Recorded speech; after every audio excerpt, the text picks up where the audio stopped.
Tiens, tu as vu Smarty? À mon golf, ils veulent entourer tous les greens d'une corde. J'imagine pour éviter que les voitures ou les chariots y roulent et abîment l'herbe. Ce sont des maniaques là, dis donc, mon pacalou. Pas vraiment, Smarty. Les greens sont montés sur du sable. Pour l'aération, je pense. Et donc, il est assez facile d'enfoncer le green. La preuve, les pitchs de mes balles, là, qu'il faut que je relève. Ça va, c'est pas trop souvent, hein, mon pacalou. Merci, merci, ma petite Smarty. Et donc, ils veulent calculer le périmètre de chaque green pour acheter la bonne longueur de corde. Ouh, dis donc, vu leur forme, ça va pas être facile, mon pacalou. Eh bien, aidons-les. Voilà les trois greens en question, avec des formes particulières en effet. Chacun est inscrit dans un carré de côté C, C valant 30 mètres.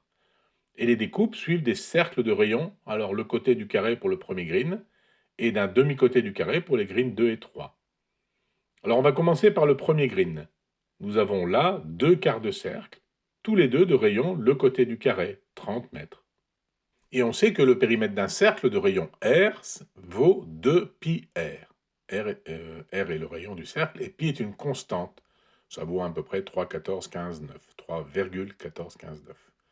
Nous avons donc avec ces deux quarts de cercle le périmètre 1 du green 1 qui vaut 2 fois, puisqu'il y en a deux, un quart de cercle que multiplie donc le périmètre du cercle 2 pi c, puisqu'ils ont un rayon qui vaut c, le côté du carré.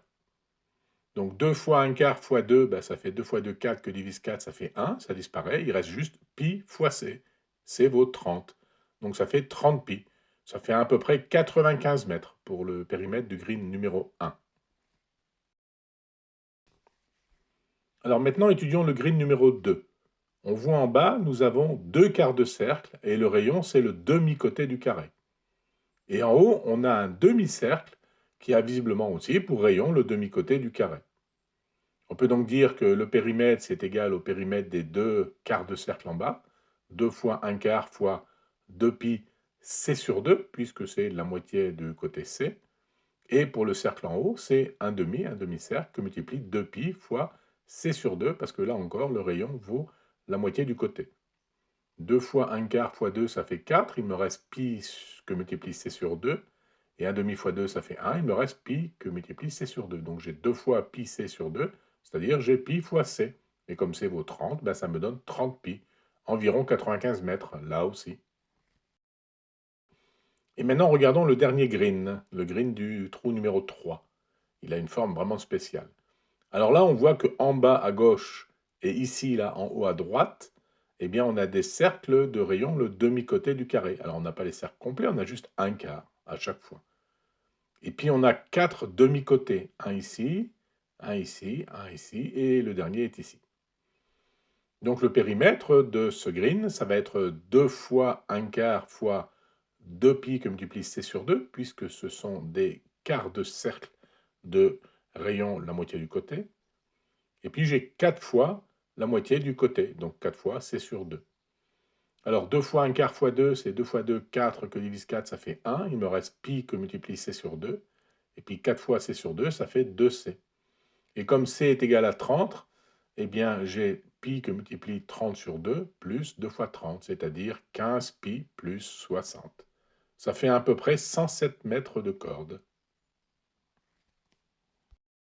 Alors du coup, au total, si on calcule la somme des trois périmètres, le premier périmètre, j'ai 30 pi, le deuxième périmètre, j'ai 30 pi, et le troisième périmètre, j'ai 15 pi plus 60. Donc les pi, j'en ai 30 plus 15, c'est-à-dire 75 pi plus les 60. Et ça donne environ 296 mètres de corde.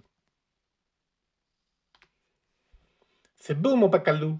Mais les cordes, là, on ne les met pas juste sur le fringe. Ça déborde toujours un peu. Mais oui, tu as raison, Smarty. Il faudra donc un peu plus de cordes, peut-être 310 ou 320 mètres. Oui, oui. Et puis en plus, elles ne sont pas parfaitement tendues, on perd de la distance, mon pacalou. Mais oui, là encore, bravo, Smarty. En fait, le calcul exact nécessite des mathématiques plus pointues, avec ce qu'on appelle les cosinus hyperboliques. Donc c'est trop compliqué pour l'étudier ici. Ouh là là là là là là.